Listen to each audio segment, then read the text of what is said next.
Yes, the Las Vegas Raiders are 0-2 under Josh McDaniels. Yes, the Raiders just recently gave up their biggest lead in franchise history. But what if I told you that the Raiders still have a shot to win the Super Bowl? The Raiders are currently one of 5 teams that are 0-2, and history tends to repeat itself. The last time a 0-2 team won the Super Bowl was in 2007 with Eli Manning and the New York Giants. The time before that is a little more relevant to the Las Vegas Raiders because that was in 2001 when Tom Brady and the Patriots won their first Super Bowl together. So maybe history can repeat itself where another former Patriot wins a Super Bowl after going 0-2. Josh McDaniels, coming from the New England Patriots, hasn't been in the leadership position in some time. He's primarily been a subordinate under Bill Belichick and even under Tom Brady, as Tom Brady, throws a ton of tantrums. By the way, Brady should be fined for throwing his recent tantrum in the Saints game. Yes, he should. Frustration level for Tom Brady is high.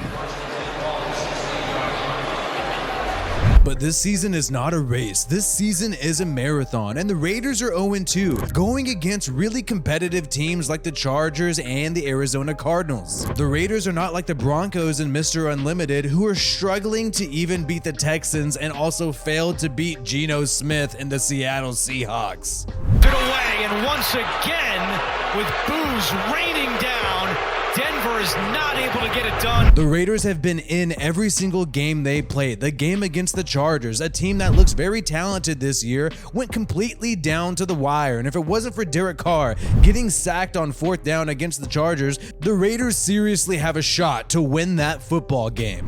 And against the Cardinals, yes, the Raiders gave up the biggest lead that they've ever given up in the history of their franchise. But the victory was in reach. Hunter Renfrow, one of the most solid guys in the Raiders organization, just happened to fumble, a freak accident which led to the Raiders' demise. So the Raiders are 0-2, but they're not going against scrubs. And the Raiders also have a whole new coaching staff that are trying to teach these players a new scheme in just one season. And they have plenty of time to get it right, and they've already developed so many great positives thus far. Derek Carr committed a ton of turnovers in the first game, but he fixed these mistakes, committing no turnovers against the Arizona Cardinals. Mick Lombardi believes the Raiders need to get better around Derek Carr. Yeah, I think Derek did a good job on Sunday. He got the ball out on time. He was moving in the pocket. I thought Derek threw the ball well. He got the ball out. You got the ball on time. He was active in the pocket. And in terms of just every tiny little critique, I have nothing really to complain about Derek in terms of that sense. If I threw the ball great on Sunday. And the Raiders are doing just that. The Raiders' offensive line has been a question mark, and they gave up 5 sacks against the LA Chargers.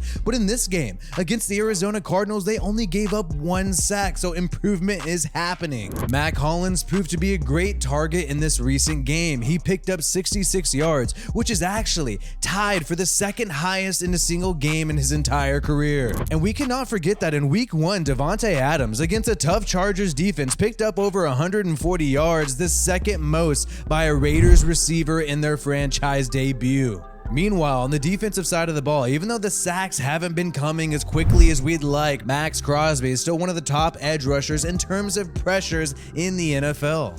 And even though the Raiders have injury issues in terms of the secondary, Amik Robertson has stepped up, getting his first interception in his career against the Cardinals. And Josh Jacobs is running like a madman, able to break tackle after tackle. He just needs more opportunities from the other Josh McDaniels. And you have to be honest with yourself and know that it's a flip of a coin. The coin could have landed any way, and the Raiders could be sitting at 2-0 right now, and the fan base is not nearly as heated. And think about it, with this new scheme and this new relationship between Josh McDaniels and Derek Carr, they are at their worst right now. They are at their worst when it's new, and they will only get better as the season progresses. And the Raiders' schedule is still tough, going against the Titans and the Broncos and the Chiefs in these upcoming weeks. But after the bye week, it gets easier, going against the Texans, the Saints, the Jaguars, and the Indianapolis Colts. So as the season progresses, the Raiders could really find themselves in a playoff position. And when you're in the playoffs, it's one and you're done, and it comes down to clutch play. And who better to have in a playoff scenario than Davante Adams, Darren Waller, Hunter Renfrow, Max Crosby, Derek Carr, and Chandler Jones? These guys guys can still get it done. So even though the media wants you to believe that it's completely over, the story is just begun, and the Raiders have a long season ahead of them to get to the Super Bowl. Like this video if you believe the Raiders still have a shot, and subscribe to this channel for more Raiders content. My name is WiFiWillie. Peace out, and I hope you have a good one.